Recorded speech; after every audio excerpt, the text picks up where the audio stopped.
Aquarius, hello there, my beautiful friends. We're going to do your general tarot reading for early March 2026. Thank you so much for joining me today. You know, I appreciate each and every single one of you. So let's get right down to business, as always, and start you off with an oracle card here, just so we can dip our toes in the energy and see what's happening for the lovely Aquarius collective.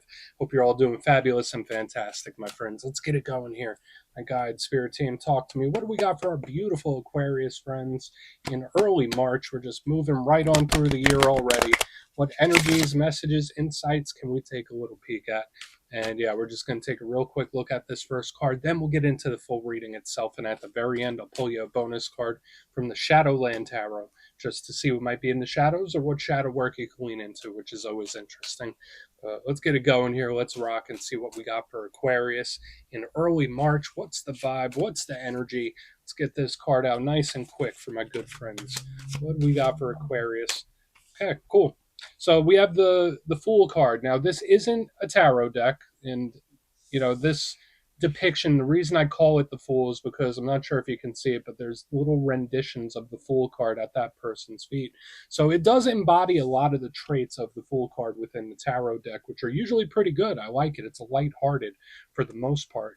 But before we fully dive into that, if you're new here, I'll be speaking about the March subscriber surprise towards the end, so you might want to check that out. And also, if you could kindly illuminate that like button by tapping it right on its third eye, I'd greatly appreciate it. But enough of the promo, back into the reading. Let's talk more in depth about this. So we see this feminine figure here. She is dressed up like a jester, got little white birds, which do symbolize spirit or someone on a spiritual journey. And as mentioned, there's these little renditions of the Fool card at her feet. So what are some of the things I think about when it comes to the Fool card? It's lighthearted, it's fun, it's jovial, it's having a good time. The Fool card is great when it comes to new things, new cycles, new chapters, new adventures. There's a certain lightheartedness to it. And the energy, sure, could it be a little naive sometimes? Yeah. But the main thing is that it's moving forward with positivity. That's something I love about the Fool card. Now, for some of you, some readers say that the Fool is a card that connects to Aries and Aquarius. So for some of you, this might be a power card depending on your placements. But to me, if you're not connected to another Aquarius or an Aries, the Fool does have some warnings, because sometimes this card can do something without fully thinking it through. Sometimes this energy could represent someone that could be a little risky or willing to gamble or risk it in general. So just know, you might have a lot of urges in this time. You might be willing to throw caution to the wind and say, screw it, I'm going to do what I want. Nothing wrong with that. No judgment here. But I like the Fool, but then I'm also very cautious about the Fool, because sometimes it gets into things without fully knowing what it's about to get into. So we're just going to let the Fool chill right there. Feel like we could talk for 5 more minutes about that card alone. But let's get into tarot.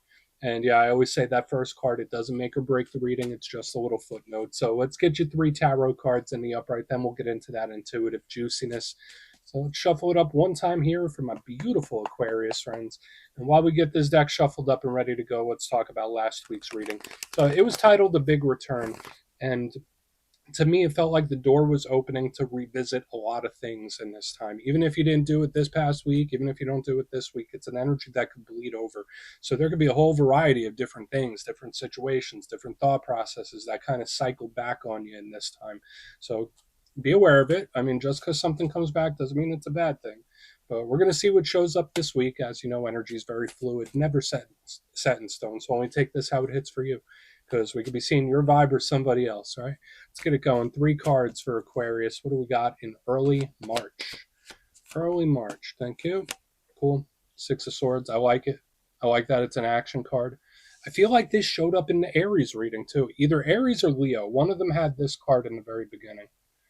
It's giving me a very, very similar vibe. Let's get 2 more. Let's get 2 more here for Aquarius. Temperance. Chill. Okay. I like the pacing. There's something here about pacing yourself, or the pace of a situation, or how it unfolds in front of you. Let's get 1 more. I don't want to speak too early. But 6 of Swords, Temperance, it's a pretty good pace. All right, we got the 2 of Pentacles. So at least on the top row, there's something very calming about this energy, which I think is great. Let's just hope that when we get to clarifying, it's not a whole bunch of mayhem underneath. But yeah, the top row looks pretty good. Let's go through. I'll give you some of the classical meanings and archetypes. Then we'll get into that juicy, intuitive stuff. But at first glance, I always like to look at the elements because it could talk about different areas of life or show us how the energy is moving and flowing. And a lot of the elements showing up for you today actually work very well with Aquarius energy. We got air, fire, and earth. Now, when it comes to air, that's your power element, that's your power zone. And everyone knows that even though Aquarius is the water bearer, you're technically an air sign. So, like, this is a very comfortable place, at least elementally. And when it comes to air, I think of the mind. I think of a very pragmatic, smart, logical mind. It could speak about information, whether it's taking in information or searching for it. The swords are huge when it comes to communication. So whether it's something you want to say or something someone wants to say to you, it's all about thoughts into words. The downside to air, sometimes it could be a little cold. Sometimes it could be a little detached. Sometimes it could be an energy that's a little flighty, where it's like, yeah, all right, I'm here. Now I'm there. I'm here, there, and everywhere. It's like always zipping and zooming. In the center, we have fire. Now, even though that energy looks pretty chill on the surface, there's a burning within. And I love fire element because, again, you as an air sign, it works well with you. And fire represents action. So whether it's actions you do take, the actions you want to take, the actions other people take, what you're planning to do, it can represent your vitality, your health, your wellness, your energy levels. Think of passion, drive, motivation, desire. These are all things that are encapsulated in fire. But the downside to fire is that it can be very unpredictable. Right? Like sometimes things might look calm, chill, relaxed, and then it just intensifies quickly or it takes a left on you. So we'll keep a close eye on it. Then back here we have earth. Sense of security, sense of stability, routine. Think of work and business and anything monetary or fiscal. It could represent any material aspect, home and family. But the downside to earth, it's not as pliable as the air and the fire. Earth can feel stuck sometimes or bored. So let's go through and start building this out piece by piece. Position number one, the Six of Swords. We already spoke at length about the elemental aspect of it, but I like this card. And for those of you that have watched my readings before, you know I always love to start a reading with an action card, and that's exactly what we got here. Now, the Six of Swords could represent distance and travel. Absolutely. I'm not sure if some of you have that on your plate because this energy is flowing and moving. Could it represent an action that you're thinking about doing or someone's about to take? Absolutely, especially next to the fire. But generally, when I see this card, I think of improvement. Right? We see these people in the boat; they're coming out of the choppy waters into the calm. That's the good aspect of this card, where it's like, okay, this is getting better. There's something about an energy that seems to be calming down that I really like with this card. Now, the downside, and I always give you both sides of the coin, and you could apply it as necessary.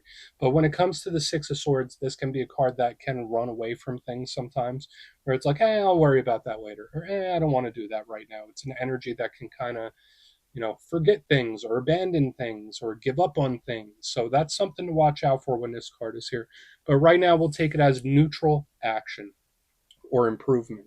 Now, moving to the middle, so we have like this nice little serene boat ride going on the front, and we move into the center with the Archangel Michael on the Temperance card. I love Temperance. Now, this is Sagittarius energy, so you might have placements there. You might be connected to Saggy.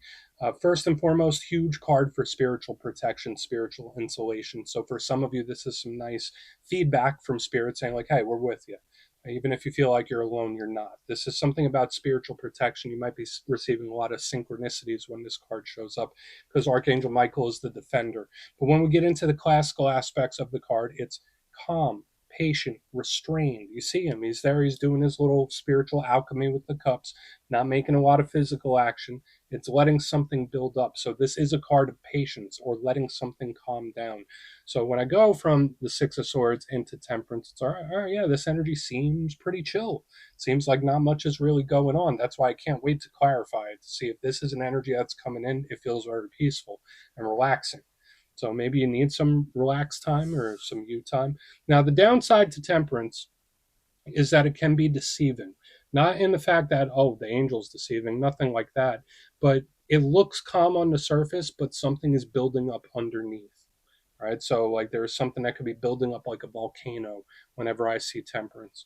Okay? And sometimes it could represent feeling stuck. Now here on the back end we have the Two of Pentacles. Again, another harmonious, peaceful, chill type of card. I like the Two of Pentacles. As with all twos, it could represent decisions, choices, being at a crossroads. And out of all the twos, this one is the most harmonious. This is one that is just letting things flow. This is an energy of the flow state. So I do like it. for that. It's also karmic. So we have this with Archangel Michael. There is a spiritual tie to your reading this week. But the Two of Pentacles is just doing the right thing, making the right choices, just letting something do what it's going to do. So when I see this whole combination right here on the front, there is a sense of detachment, not in a mean sense, like, oh, it is what it is, or it's going to do what it's going to do. Nothing aggressive like that. But there is an acceptance to it that I kind of like. Now, the downside to the Two of Pentacles, sometimes it can represent when someone has too much on their plate or they're juggling a lot. But I want to dive deeper on all this, Aquarius. Let's do it. Let's jump in and clarify. Okay, let's get a good shuffle here for you, my friends. And yeah, this is where I go intuitive with the message, which means I just tell you how it feels to me. So feel free to do further research or rely on your base knowledge of tarot, because as you know, every single reading is about the reader's interpretation, and I'm just giving you mine. Let's go in on that Six of Swords. Let's see what this action's about.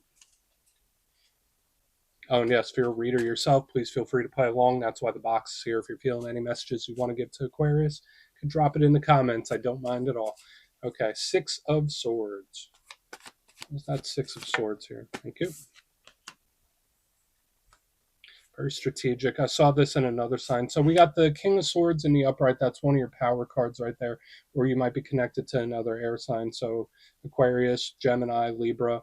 And whenever I speak about kings, I say they represent control of their respective suit. So if this isn't a person, the King of Swords is someone that has a plan in play, where it's like, this is the plan, this is the strategy, this is how it's go, and I will not veer from this plan. So again, I'm not saying it's you. It could be somebody else that's in this planning strategic type of mode, where it's like they have a very clear picture in their mind about how something is going to play out. Okay. Now, nothing wrong with that. I think it's good to be prepared and to plan and have an outline and have a strategy, as long as you have some flexibility if something doesn't go according to the plan, because that's when this energy could go off the rails. Like if someone's like, no, it needs to do this, this, this, and this, and if it doesn't go according to plan, then everything crumbles. I don't think that energy should be leaned into.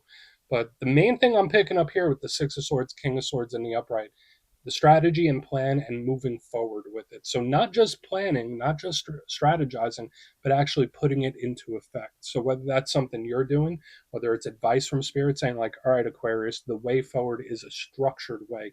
Yes, we have this energy that's just lets things go with the flow. And I'm a big believer in that. I love the flow state, but there's also something that needs some structure, where it's like you need to have an outline at the very least. Hopefully that hits. We're just going to put it down here. And again, if that's not you, it could be somebody else. It's just very strategic the way it's hitting me. I saw this for another sign this week. Let's keep moving. I can't recall which one, but I definitely saw the very similar plan-based type of vibe. But let's go in on Temperance. Let's see what's up with that. Thank you. That's just completely out of the blue. Okay. So we have the Chariot in the upright underneath Temperance. That's just like completely out of nowhere. I hope this is a good thing. I hope this is a good thing, because we have this energy here on the front end that's just like very planned, very meticulous. And then this one is the complete and total opposite, where it's like, I just do it. I do whatever I feel like, or I do it whenever the inspiration hits. And I do think that there's merits in both of those approaches. But when we go with Temperance and the Chariot, they are complete, total opposites. Whereas Temperance is chilling, just building up and letting something flow how it needs to. The Chariot is much more forceful. It's the fastest moving card in the whole entire deck. So we go from full stop to full go. So this is like explosive action, or just out of the blue, sudden action, where it's like out of nowhere. So I'm not sure if it ties into this planning and strategy, where it's like, oh, I'm going to surprise them. Or if this is an energy you're in, like it turns up the heat real quick.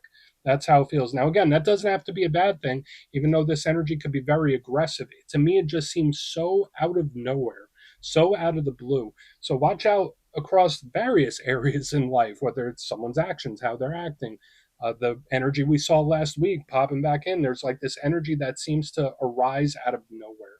Like it completely catches me off guard.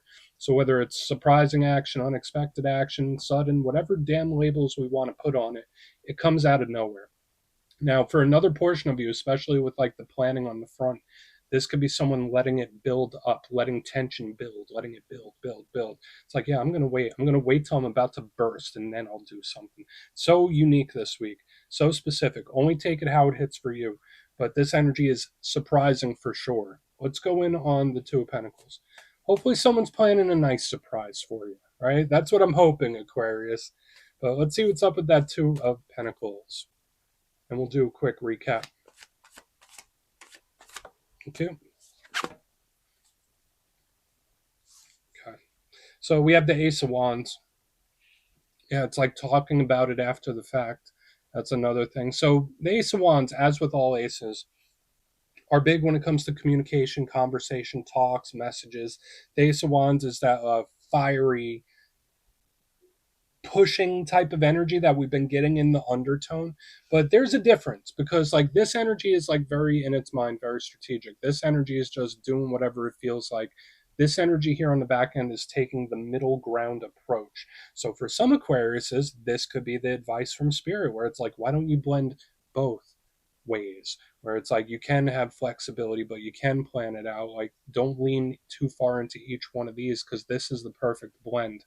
But when I see the Two of Pentacles with the Ace of Wands, it's like, oh, I did this thing. Sorry. Oh, I did this thing. Let's talk about it now. And it's like, we should have talked about it beforehand. It's giving me one of those.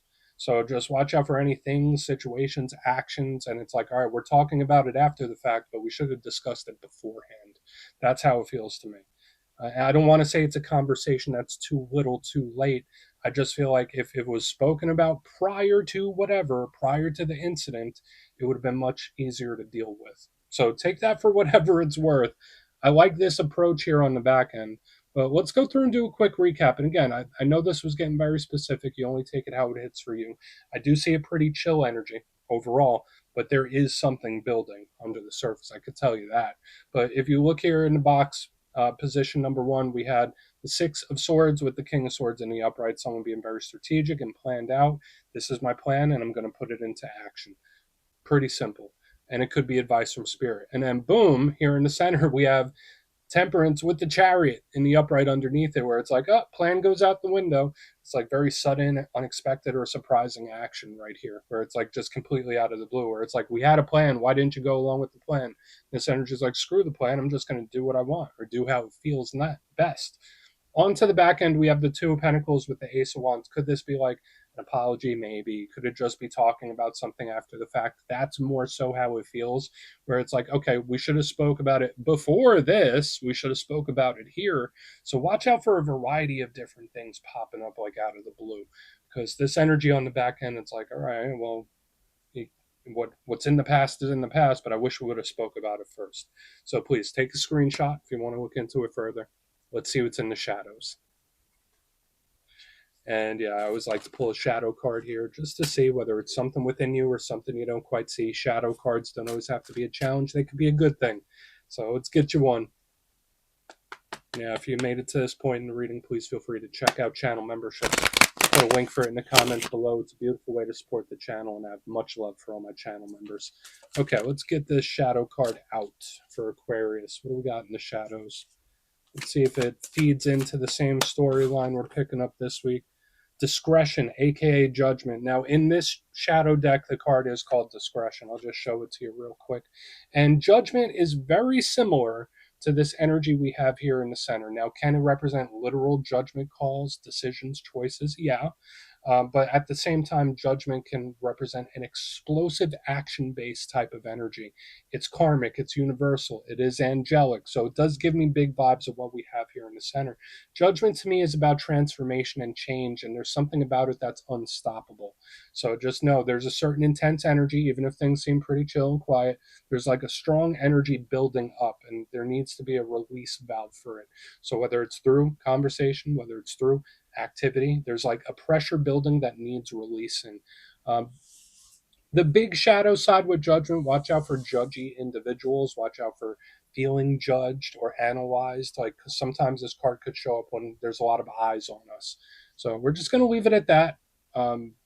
Aquarius, that's what I got for you this week, my friends. Don't click away just yet, though. I'm going to give you the details of the March subscriber surprise.